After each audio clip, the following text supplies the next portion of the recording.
കേരളത്തിന് കെ-റെയിൽ ആവശ്യമില്ലെന്ന് കേന്ദ്ര പെട്രോളിയം സഹമന്ത്രി സുരേഷ് ഗോപി. നിലവിലെ റെയിൽപാതയിൽ ട്രാക്കുകൾ വർദ്ധിപ്പിച്ചാൽ കൂടുതൽ ട്രെയിനുകൾ ഓടിക്കാമെന്നും സുരേഷ് ഗോപി പറഞ്ഞു. അതേസമയം കൂടുതൽ ചോദ്യങ്ങൾക്ക് താൻ റെയിൽവേ മന്ത്രി അല്ലെന്ന് പറഞ്ഞ് സുരേഷ് ഗോപി ഒഴിഞ്ഞുമാറി. തൃശൂർ പൂങ്കുന്നത്തെ മുരളി മന്ദിരത്തിൽ കെ കരുണാകരന്റെയും കല്യാണിക്കുട്ടിയമ്മയുടെയും സ്മൃതി കുടീരത്തിൽ പുഷ്പാർച്ചന നടത്തിയ ശേഷം മാധ്യമപ്രവർത്തകരോട് സംസാരിക്കുകയായിരുന്നു സുരേഷ് ഗോപി. കേരളത്തിന് കെ-റെയിൽ ആവശ്യമില്ലെന്നാണ് തന്റെ വ്യക്തിപരമായ നിലപാട്. ആവശ്യമായ സൗകര്യം നമുക്കുള്ളപ്പോൾ ജനദ്രോഹവും പ്രകൃതിദ്രോഹവും എന്തിനടിച്ചേൽപ്പിക്കണമെന്നും സുരേഷ് ഗോപി ചോദിച്ചു.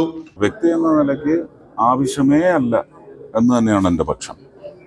നമുക്ക് സംവിധാനമുണ്ട്, പിന്നെയും എന്തിന് ജനദ്രോഹം പ്രകൃതിദ്രോഹം എന്തിനടിച്ചേൽപ്പിക്കണം?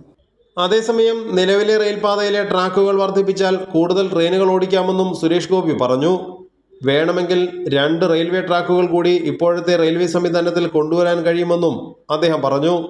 എന്നാൽ കൂടുതൽ ചോദ്യങ്ങൾക്ക് താൻ റെയിൽവേ മന്ത്രി അല്ലെന്ന് പറഞ്ഞ് സുരേഷ് ഗോപി ഒഴിഞ്ഞുമാറുകയും ചെയ്തു.